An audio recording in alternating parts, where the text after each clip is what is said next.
And my daughter Mandy's not here. Heidi is. Brandon, my son, over there. Mason, Haley, Bruin, Brady, and little Charlie. That's my family. And other than that, I just made a note on there to make sure check the podium for the height and the angle. You wouldn't believe how many times I've gone to give speeches at athletic banquets and stuff, and I have a podium this tall, and I have to work out in front of it. Or I'll always have some smart aleck out in the crowd say, "Hey, Lampe, would you please stand up and talk?" And I probably had about 1,000 wrestlers, not quite 1,000, but I always got to thank my family first and then the wrestlers. But it's a whole giant combination of support group, administrators, assistant coaches. I mean, it goes on and on and on. And if you don't have the whole ball of wax, it just doesn't work. And I also, at the same time, I understand that when we do get like Coach of the Year awards and stuff, those are the people that did it for you. I mean, but you still had to be there and you still had to do your job right and live up to all your promises too. And that's what makes a great program. So I'm very thankful to the family and all the people that support. The 3 assistant coaches I had down the line, by the way, I went 18 and a half years without an assistant coach, and that was awfully tough, especially at the national tournament. I had quite a few guys place in their placement matches, and I'd be clear on the other end of the arena. And it makes you feel bad when you're not even in their corner. But amazingly, a lot of them won too, and nobody was in their corner. But when you get some coach assistant that's decent in the corner, it's absolutely a wonderful help. And that was Eric Turaya, JC8, and Todd Boss. Thank you very much. A never-ending job which we learned to do the second year I was on board here, which would have been 1976. Of raising funds so that we could recruit and operate a team the way you need to operate a team to be good and competitive. But anyway, we had actually 4 people that were actual major role players the whole way that I was at Colby College. Started out with, he's deceased now, but Doyle Zimmerman, who was owner of Colby High Plains Implement.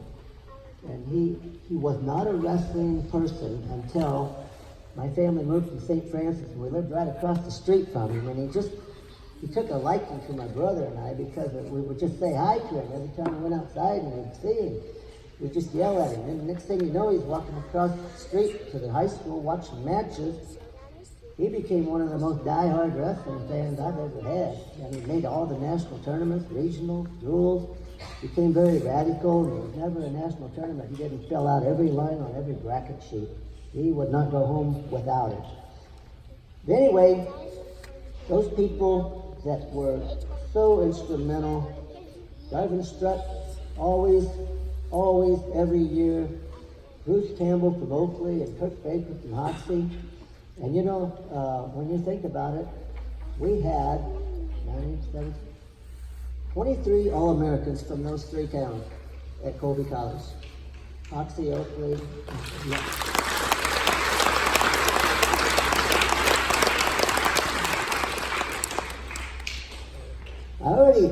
I gotta go to one. This is easy. I put down trainers, and then I realized I only had one. It was Kip Nelson. And any manager I have. But I'm gonna go now to the last thing, but we had things like this happening all the time. We had people in the fundraising area, and lots of times I didn't have to solicit it. It came to me, or they would call me or make the offer. We had people like Linda from Gambino's. Fed my teams a lot of times when the cafeterias were closed. There used to be a cafe across the highway, Deep Rock Cafe, same thing. They fed my team so many times on pregame meals and different things, you wouldn't believe it. First National Bank one time called me and said, "You really can't afford to buy shoes?" And I said, "No." He said, "I'll get them. That's $2,000 bucks. You wore a pair of those, Daniel. Remember that?" took the team about 3 days because they were fighting about which one to buy. We had to get all the same. And wrestlers can't agree on the same shoes. But anyway, those are just the wonderful things that make this whole deal work. And then there's people like your wife who at the end of the season cook for the entire wrestling team. Oh my gosh, that's fun though. And Becky would make lasagna, sheet cakes. We'd have about 3 gallons of ice cream, and she was always in total disbelief. And about 4 gallons or bushels of salad, and it was like a pack of animals. I mean, nothing ever made it out of my house alive, you know, because it was eaten. But thanks, Becky.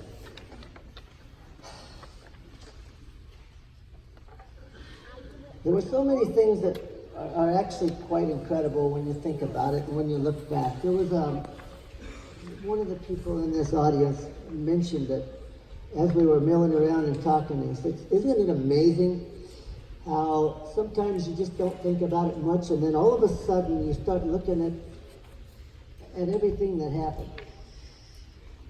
And man, it was really pretty good. We never had a school in the United States that we didn't beat. The Colby College wrestling team. Not one school. We made it a great habit of defeating teams away from Colby. And I think it's one of the things that we were almost feared for, but we would beat teams like Phoenix at one time, Garden City, when they had giant long runs of, say, like 66 dual meets in a row, no losses. And then Colby would go down there and whack them in their own gym. Man, that's fun. There's nothing I like better than defeating somebody and walk out of a gym so quiet you could hear a pin drop. It's just a wonderful feeling. But that happened a lot of times here. And one night in Las Vegas at a neutral site, we beat a team that was rated second in the nation, 43-6, North Idaho. It was crazy. That was in 2003. But it just goes on and on and on. And I never was a stat man until I retired. And then one day Todd Boss comes in and he lays a sheet down on my desk and he goes, man, look at this. And I didn't realize it, but it's an absolute stunning statistic, but it's probably the one I'm most proud of, is the fact that of nearly 100 All-Americans, 37.4% of those were in the national finals bout. That is absolutely amazing when you think of that. And I never thought about that, because all I ever did coaching was try to get a guy just to be the best he could be, and then if things worked out and it was good in the season, I felt like everything was good. Colby College had 19 national champions, 14 runner-ups. We had 14 people go from Colby College and become NCAA Division I All-Americans. More than that in Division II, III, and NAIA. And as I mentioned earlier, there also was no coaching award that I ever didn't win, and some of them 5 and 7 times, and I didn't win them. My teams won them for me. In closing, I'd like to say that this facility is a result of a great team effort. It won't automatically make every team on this campus great, but it will certainly give every coach and every team a much, much better chance than they've ever had before. And no mistake about it, we all got to be in this together for it to work properly. I have worked for every president of this college since the beginning until and to Kreider. But I will tell you without any reservation or doubt, this building would have never happened had it not been for Seth Carter.